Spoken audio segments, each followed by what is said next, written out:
So I was looking through my Switch for games to make a challenge out of. After that, I was looking through YouTube to see if that game had any challenges done specifically. To my surprise, there is not a single challenge video on YouTube on this game, so I can confidently say I will be the first to ever do a challenge video on this game, which is cool.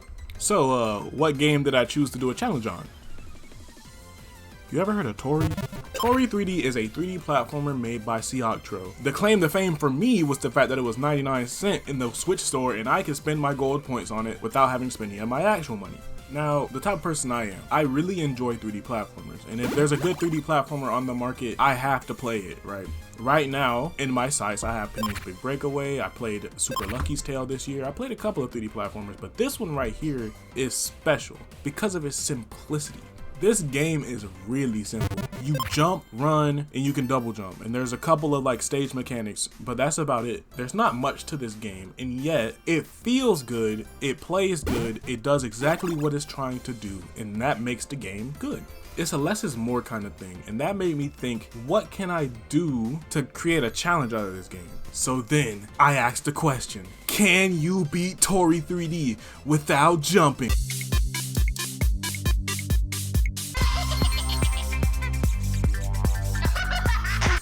No, you can't even get past the first level. So that led me to my second question. How many jumps does it take to beat Toree? Let's go.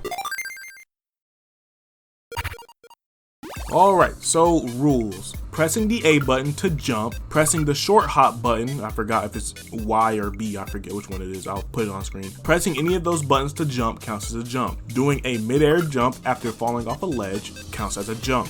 Double jumping obviously counts as a jump. All of these will add to my counter when I jump. Another thing, some levels will have an extra section at the end of them to tell you that you can save jumps using certain glitches. Now there's only one real major glitch in this game that I'm going to be using, but this glitch makes such a big difference in some levels that I feel like it would be a disservice not to mention it whenever the time comes up.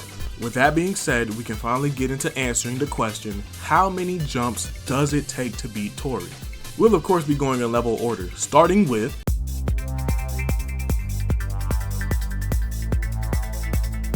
first level is fairly simple, so there's not much to talk about. While the level plays in the background, I'm going to talk a little bit about the techniques I use. Well, techniques. You can't see the air quotes when I'm throwing air quotes. The techniques I use to get through these levels.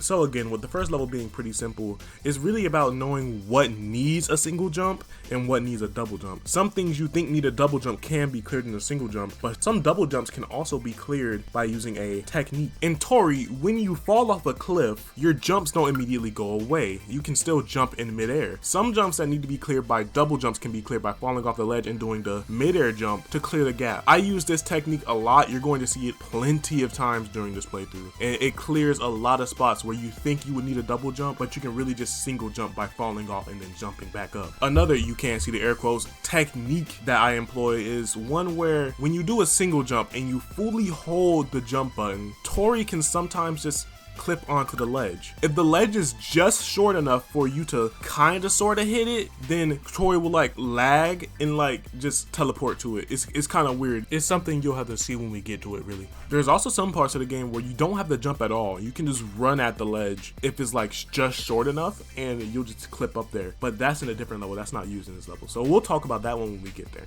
And there's the goal. You can't get the goal without jumping in this level. I tried. Now, there's not a lot of levels where you can grab the goal without jumping, but there is a couple, but those are kind of exceptions. So we end up finishing the level with 27 jumps, but that's not the end of it. Toree 3D has a certain glitch that allows us to completely break some levels. In this level's case, it will allow us to save a couple of jumps, but in later levels case, it'll allow us to skip most of the level. Unfortunately, I wasn't as good at the game as I thought I was, so I had to enlist some help. I went to the Toree 3D glitchless and 80% speedrun world record holder Dialcat, and I asked if I could use some of their footage to show off how this glitch works, and he said yes. So take a look at this.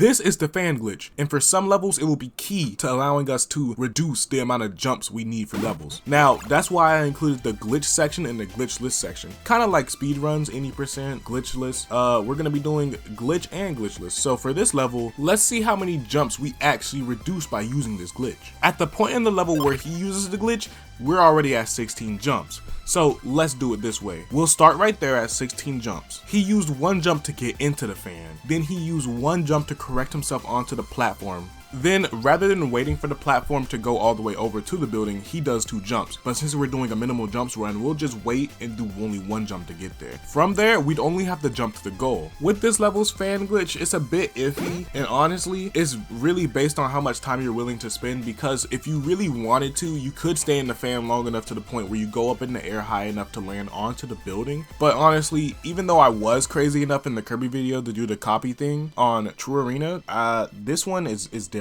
This video has already been pushed back for like 2 months, so I kind of have to just roll with it. So let's just say 27 jumps without fan glitch and less than or equal to 20 jumps if you use the fan glitch. Okay, next level.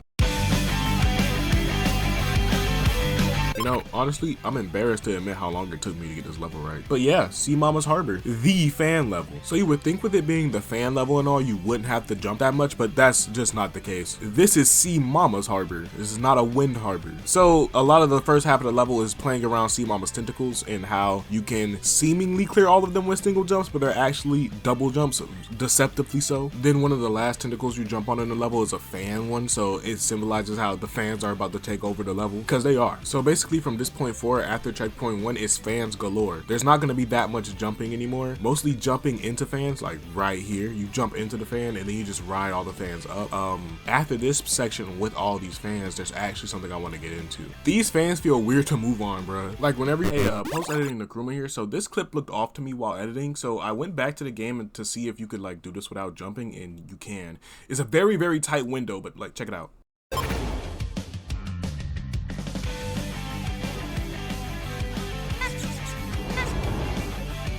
Like, they only give you a couple seconds to do it, but it is possible. So, like, yeah, subtract 1 jump from the count for this level. I'm way better at the game now than I was back when I recorded all this footage, so, yeah.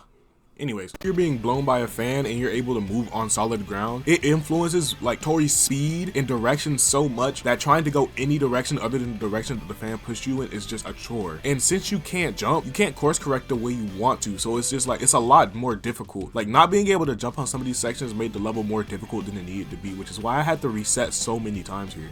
After checkpoint 2, it gets so bad when they're pushing you from left to right to left to right and you can't jump to course correct your jump. It's actually a pretty fair challenge, I'm not gonna lie. And I'm just over here getting so frustrated. I'm like, this part is like, this is like one of the easiest levels in the entire game. Why can I not do this just because I can't use my jump button? It was dumb. But anyways, after all that, we're finally able to just fan up to the goal and get our goal without having to jump. It's probably gonna be one of the only levels where we ever get to experience that, so enjoy it.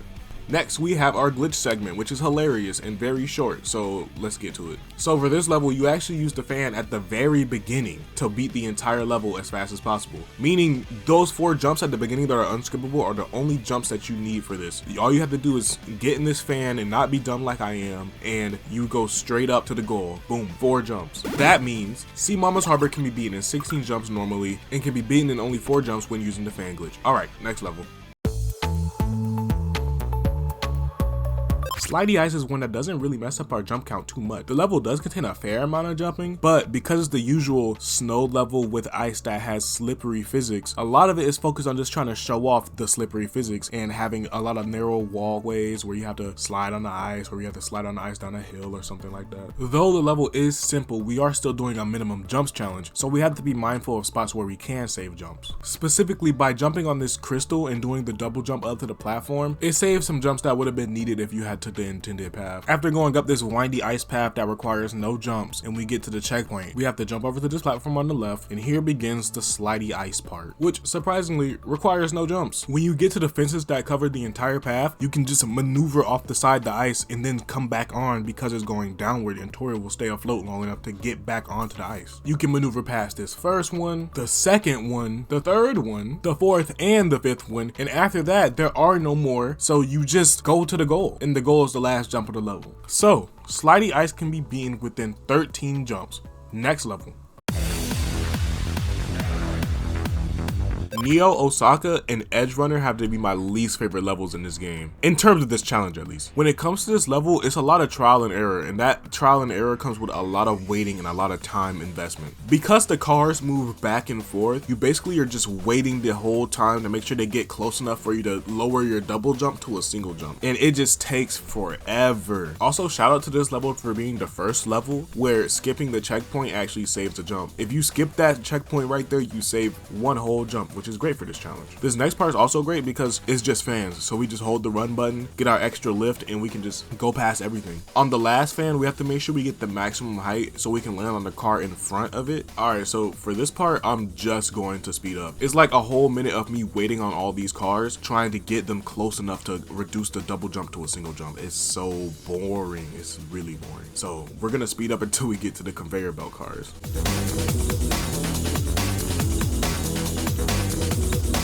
And when we get to the conveyor belt cars, this is the easiest part of the level. You just jump a couple times. All of these are single jumps.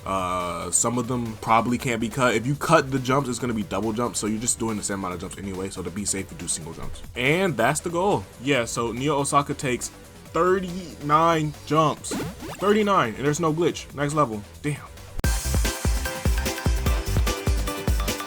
Starry Sky is just Glamour City with more jumps. The level isn't complex or anything like that, it's just a lot of jumps. And every single jump, every double jump, everything you see is perfectly necessary. This level is very simple, it's just a lot of jumping. We get a little break here with the fans, which will be important for the glitch later, but for now, it just helps us avoid a couple jumps. Leading us to our first checkpoint where we have to get on another construction platform. They aren't as painfully slow as the ones in Glamour City, and they don't go as long as a distance, so I'm not gonna complain much, but most of the time they do force you to jump, so that is something to complain about here. But this is what I was talking about when I say like every single jump is necessary. You have to jump to get to all these fans. You can't just use the other fans below it to get extra height or something and go to the next fan. No, you have to use one jump to get to every single one of these fans. Then after that, you have to use another jump to get onto the construction platform. I want to complain about it, but it's only one jump because you can just fall off of it since it's slightly above the next platform, and it leads to the checkpoint. So after falling off that huge skyscraper, we have, guess what? More jumps. And every single one is unavoidable. Every single one.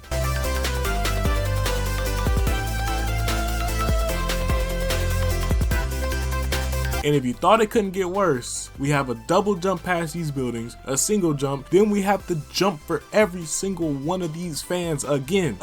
But then the game graciously gives us another break by making us wait forever for these platforms to get to their highest point and us having to fall off of them to avoid jumping. And then after that, we just have to jump because the platforms are horizontal. And so we just gotta jump anyways. Just, you know, just a break just to go back into jumping, you know, the usual. But after those horizontal jumps, we get to this last leg. Don't know how we're gonna get to the goal, and oh.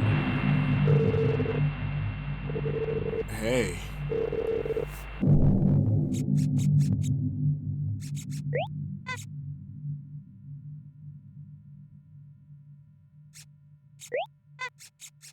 And there's the goal. This level took 31 jumps total, but let's see if we can reduce that with the fan glitch. We'll be pulling from Dialcast footage again, and then splicing it up with mine. Let's roll the clip.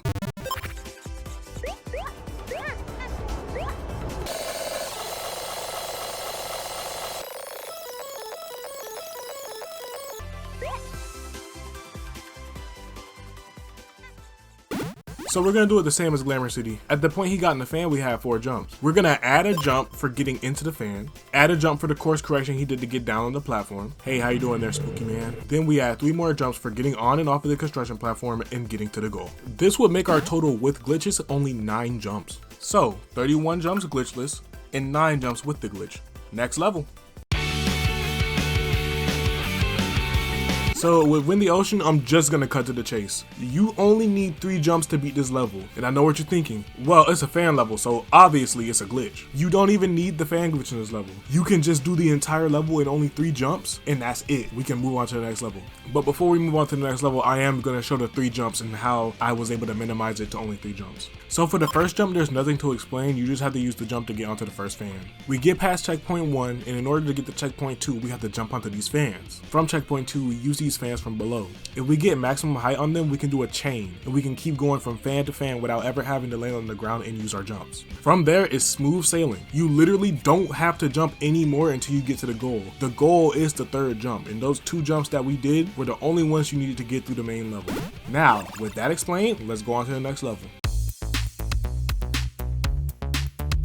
Hungry Mountain Peak's a fun one. We had to do this one jump at the start, but we can avoid this one jump right here by just running at the ground at an angle. It's so funny. From there, we go on the windy ice path and we get to the pillars. Now, since some of these pillars are going up and down, some of them can be skipped. For the first one, you can just run onto it since it's at level with the ground. For the second one, you have to jump. The third one goes low enough for you to fall onto it. And the next 3 have to be jumped, leading to another windy ice path. The ice path is nothing crazy. There is an introduction of these big monster guys, but they're pretty much harmless. They don't really matter. It can cause harm, and what made me have to restart this level like I don't even know how many times, to be honest. But this one jump onto this rising ice block has caused me so much trouble. It's like what I was saying earlier. When you can't course correct your jump on ice because you're doing a minimal jumps challenge and you don't want to jump extra times, it is so difficult to course correct on ice and on fans. It's so bad.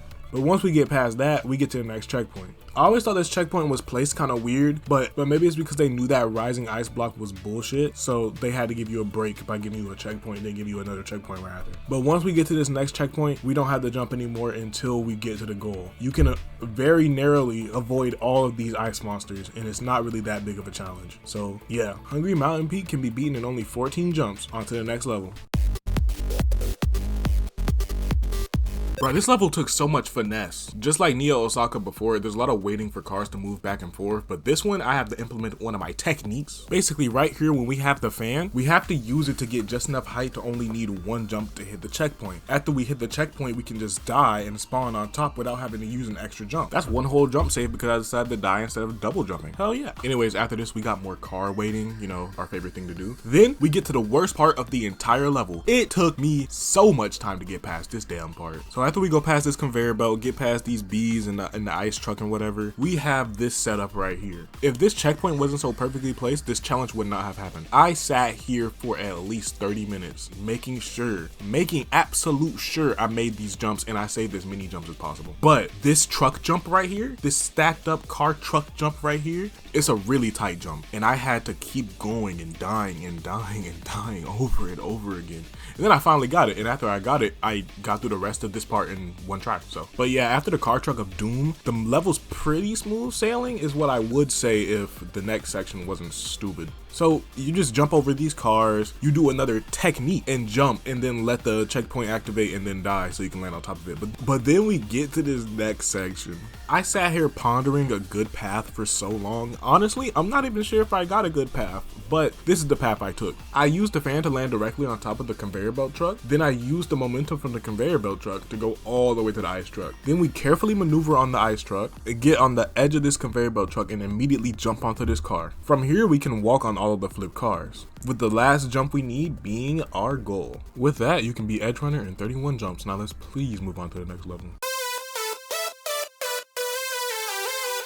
Alright, it's World, the final level in the game. This first part of the level is quite simple and it looks intimidating because of all the jumps that could potentially be done, but you only need 3. From here, it's a lot of walking. You walk up this skyscraper and fans. And after you get past the skyscraper and get to the ice, you only need 1 jump to get to the checkpoint. Speaking of this checkpoint, it's probably my favorite section of the entire level. You slide down this ice and you're so fast that you're able to just slip onto the next platform, avoiding a jump completely. Not only does it avoid a jump, it just feels cool to do. After that though, we have to get past these cars, and this is pretty easy, but this is another instance where we do have to skip the checkpoint to save a jump. Not too big a deal, but you know, then we go right back to where we started with these slow moving platforms for Glamour City that take forever and all require double jumps and not single jumps because I guess they just have to. Now on the final platform, you have to make sure you jump off again onto the speed platform. If you don't, you'll be put onto a completely different part of the level where you're gonna have to spend a lot of jumps. But just doing this pathway saves so many jumps that I had to re-record this entire level because it's been so long since I played the game that I forgot that that shortcut was there,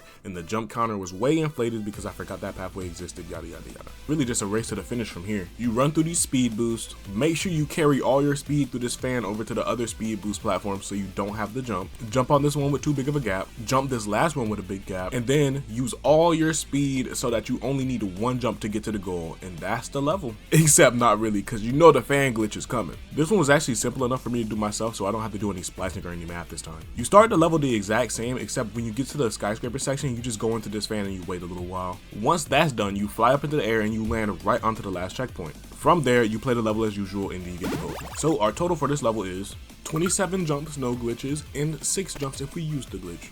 With its world finally complete, let's go see how many jumps it did take to beat Toree 3D.